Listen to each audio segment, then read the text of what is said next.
மரியாதைக்குரிய அண்ணன் எடப்பாடி அவர்கள் எதிர்க்கு ஓட்டணி எல்லாம் பிரியக்கூடாதுன்னு சொன்னதுனாலையும் எங்க மாநில தலைவர் எதிர் கூட்டணிலாம் பிரியக்கூடாது விஜயும் சிந்திக்கணும்னு சொன்னதின் அடிப்படையில் என்கிட்ட கேள்வி கேட்டுப்பட்டது. நானும் அது கருத்து என்ன சொன்னேன்னா, விஜய் வந்து திமுகவுக்கும் டிவிகேக்கு தான் போட்டின்னு சொல்லிக்கிட்டு இருக்காரு. அப்படி கிடையாது. தேசிய ஜனநாயக கூட்டணிக்கும் திமுகவுக்கும் தான் போட்டி. அப்ப தேசிய ஜனநாயக கூட்டணியை பலம் பெறுவதாக மாற்றுவதற்கு என்னென்ன முயற்சிகள் செய்வோம் நாங்க செய்வோம். ஆக தனியா நின்னா அவர் என்ன நிலைப்பாடு, அதாவது டிஎம்கேவை தோற்கடிக்கணும்ன்ற ஒரு நிலைப்பாடு தான் அவரோட நிலைப்பாடு. ஆனா தனியா நின்னா அது செய்ய முடியுமான்னு அவர் யோசனை பண்ணணும். அதனால ஒரு வியூகம் வகுக்கும் பொழுது எதிர்கூட்டணியில இருந்தா நல்லதுன்னு நினைச்சாருன்னா அதுக்கு அவர் முடிவு செய்யணும். நான் சொன்னேன் பிஜேபி சேர்த்து தான் சொல்றாரு, ரெண்டு பேரையும் தான் தோற்கடிப்பேன்னு சொல்றாரு. இல்ல அப்படி சொல்லல அவரு.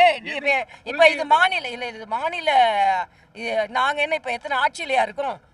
அவர் அப்படிலாம் சொல்லவே இல்லை. திமுக தோற்கடிக்கப்பட வேண்டும் தான் சொன்னாரு.